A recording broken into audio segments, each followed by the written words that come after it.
Jadi saudara-saudara, hari ini adalah memang hari yang bersejarah. Kita mulai suatu usaha besar. Ya. Jadi kita sudah mengerti bahwa konsep koperasi adalah konsep orang yang lemah. Konsep koperasi adalah konsep untuk mereka yang lemah. Yang kuat tidak mau berurusan dengan koperasi. Yang kuat tidak mau menjadi anggota koperasi pun tidak mau.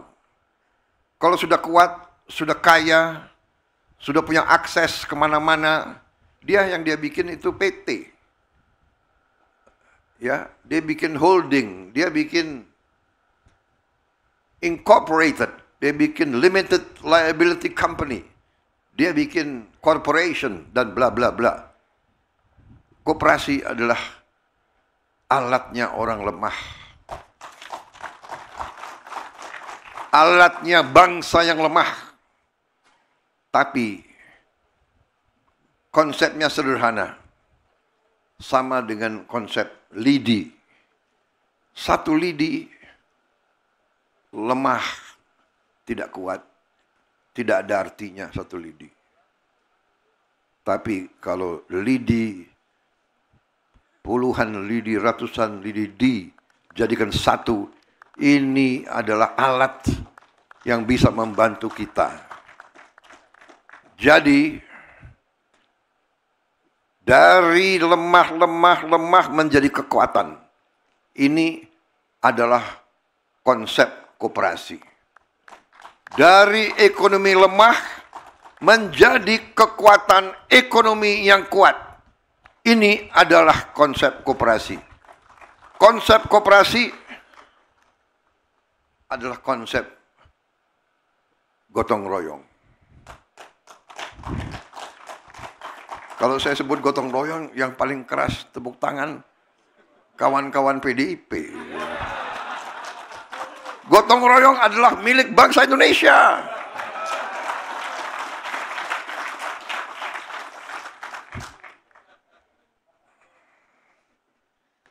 Jadi saudara-saudara, kita sudah mengerti konsep itu. Dan kita telah berusaha membangun sudah puluhan tahun, mungkin sudah mendekati ratusan tahun. Dan ada yang berhasil dan ada yang tidak berhasil. Gerakan-gerakan seperti ini tidak disukai oleh kapitalis besar. Pemodal besar tidak suka. Jadi dalam pengertian mereka, tidak semua tentunya ya, bahwa dianggap bisa saingan. Dan ada negara-negara tertentu di dunia yang memang tidak suka melihat ada negara baru, negara besar yang mau bangkit. Ini adalah masalah manusia. Masalah geopolitik, masalah hegemoni. Bangsa-bangsa sudah ribuan tahun secara alamiah hasrat dorongannya adalah untuk hegemoni, untuk berkuasa, untuk berkuasa secara mutlak. Ini sejarah manusiawi. Karena itu, koperasi sebagai alatnya pihak yang lemah, yang merubah kelemahan menjadi kekuatan, selalu dianggap sarana untuk berdaulat, sarana untuk kemerdekaan yang sejati. Karena saudara-saudara sekalian, saya ingin ingatkan, Kemerdekaan bukan hanya lagu kebangsaan merah putih, DPR, MPR, dan sebagainya, iya. Kemerdekaan sejati adalah kemerdekaan ekonomi.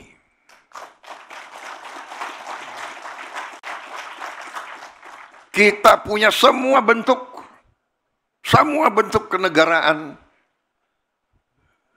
DPR, MPR, DPD, gubernur, menteri, kita punya semua. Tapi rakyat kita masih ada yang lapar. Kita belum merdeka. Rakyat kita masih sangat miskin. Kita belum merdeka. Negara yang merdeka adalah negara yang bisa memberi makan rakyatnya. Rakyat yang merdeka, bangsa yang merdeka adalah yang bisa menjamin, memberi kehidupan yang layak bagi seluruh rakyatnya. Saudara-saudara sekalian, karena itu pendiri-pendiri bangsa kita, perintis-perintis kemerdekaan, pejuang-pejuang kemerdekaan, dari awal perjuangan kemerdekaan mereka membentuk koperasi-koperasi. Mereka membentuk dari bawah adalah serikat-serikat dagang. Jadi saudara-saudara, masalah yang kita hadapi beberapa saat yang lalu adalah masalah klasik. Karena saya dari sejak tahun 2004 saya menjadi ketua umum Himpunan Kerukunan Tani Indonesia, HKTI. Berjuang bersama KTNA. Saya pun pembina KTNA. Masalahnya adalah klasik. Sering kita mendengar laporan, Pak, saya di desa saya barusan panen mangga yang terbaik di Indonesia. Tapi 4-5 hari tidak ada truk, tidak ada yang bisa ngangkut. Akhirnya mangga yang terbaik busuk. Ini sudah puluhan tahun. Kemudian kita hadapi macam-macam kendala, macam-macam permainan. Pupuk yang disubsidi oleh rakyat, yang disubsidi oleh negara, APBN, langka, tidak sampai ke petani. Peraturannya ada 145 peraturan. Ada belasan tanda tangan yang diperlukan untuk dari pabrik ke petani.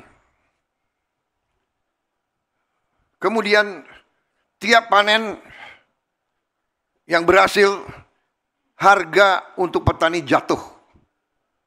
Dari dulu. Kenapa? Karena para petani kita, mereka uangnya sangat sedikit. Nunggu panen, anaknya harus sekolah. Nunggu panen, ada keluarganya yang sakit. Nunggu panen, dia harus keluarkan biaya ini, biaya itu. Dia pinjam uang. Dia pinjam uang susah. Di desa nggak ada yang minjemin uang. Kecuali rentenir. Yang bayarnya adalah per hari bunganya. Kemudian datang lagi orang-orang.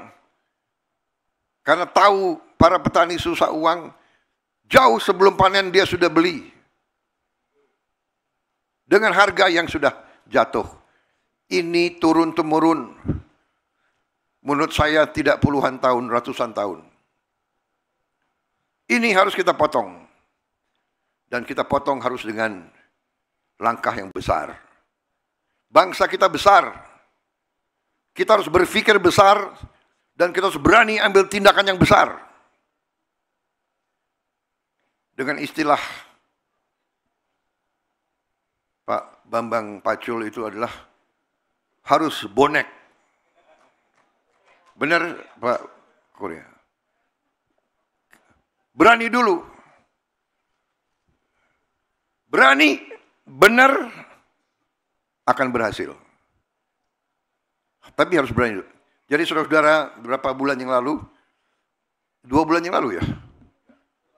3 ya? 2,5 bulan yang lalu,